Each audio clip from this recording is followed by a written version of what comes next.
Gugu, hello. Nice to meet you. Thank you for coming on the show. Thank you. I know we're meeting through Zoom. It's odd, but this is honestly, I bet you a lot of people are meeting through Zoom. I know, it's crazy. This is it. This is how we live now. Yeah, this is it. I know you're. I was going to ask if you're in London, but you're in Atlanta right now, right? I'm in Atlanta right now. Yeah, I'm here. I just restarted filming here on Loki, the show that I'm working on. Oh, Loki. We for Disney Plus. Yeah. Disney. Yeah. Disney Plus. Disney Plus. Yeah.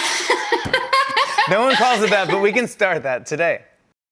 There we go. It's going to be a thing. It's going to be a thing. Were you a big Marvel fan before joining the show? You know, I wasn't a massive fan. I have to confess, I wasn't a huge fan. But Yeah. I did sort of binge all the shows before starting this, because obviously, you know, it's inspired by a character from Thor, and there's all of the Thor movies. So I got Disney Plus, and I sort of binged on everything and caught up. So now I know what I'm doing.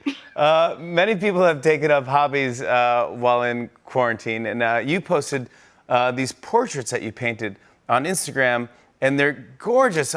You went from painting people you know to painting portraits of George Floyd and Breonna Taylor and John Lewis. Yeah. What inspired you to paint their portraits? Well, you know, I think, like everyone, I just found the shifts that were happening culturally, you know, post, you know, the murder of George Floyd and all of the protests that ensued. And I was painting every day anyway, and it was just such a shock and just such an emotional time. Somehow, just being able to channel those emotions into art just was sort of a way for me to process it, I think, at the time. And then, you know, just to be able to paint Breonna Taylor, I actually took that painting on a protest with me in LA as a banner, and I wrote say her name on the back, and was able actually to auction those two paintings for charity for, you know, some social justice organizations as well. So yeah, it sort of took on a greater purpose. I read that when you're working as an actor, that you use music to help you prepare for roles. Are you musical? Like, I like to sing, and I did grow up playing the saxophone, which was, you know, really a treat for me. I haven't played it for a while, but yeah. Oh, I love the saxophone. That's so tricky. What made you get into saxophone? Oh my God. Well, I think probably Lisa Simpson had a little bit to do with it. For real? For real. Just watching that show and just seeing a young girl, you know, just playing the saxophone. I was like, that is so cool. I want to do that. It's possible, you know, and I just was so inspired by her. Wow. Yeah, and I grew up listening to all the jazz divas, you know, the greats like Ella Fitzgerald and Billie Holiday, and just something. And I never really saw any female saxophonists. You know, there's like Coltrane and all these other famous jazz people. Yeah. But Lisa Simpson for me was the one that made me think girls can do it too. You know. That's so cool. I want to talk about your new movie, Misbehavior. This is based on a true story of what happened at the Miss World competition in 1970. A lot of people might not know the story. I wasn't that familiar with the story. Can you tell everyone what it's about? Yeah, I didn't know anything about it until I read the script, and it's kind of an amazing story because, you know, really in 1970, it was, around the period that the women's liberation movement were forming.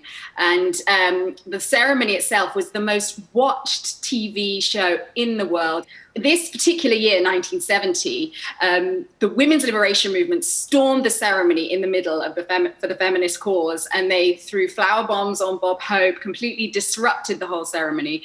But it was also the year that the first woman of color, Miss Grenada, who I play, won the competition. So it's kind of this amazing intersection of events between sort of, you know, the birth of feminism, you know, in the 70s on the one hand, and then this huge step forward in terms of representation for women of color and perceptions of beauty on the other. So it was an amazing year. And, it's obviously the 70s fashions and the music and the era is just really, really fun to look back on as well. I want to show a clip. Here is Gugu Mbatha-Raw in Misbehavior. Take a look.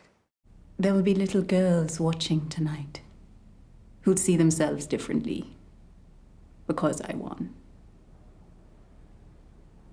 Who might just start to believe that you don't have to be white to have a place in the world. I'm glad. I really hope that the world opens up for them and for you. But making us compete with each other over the way we look, doesn't that make the world narrower for all of us in the end?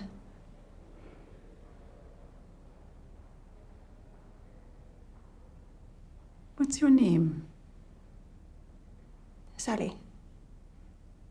Well, Sally.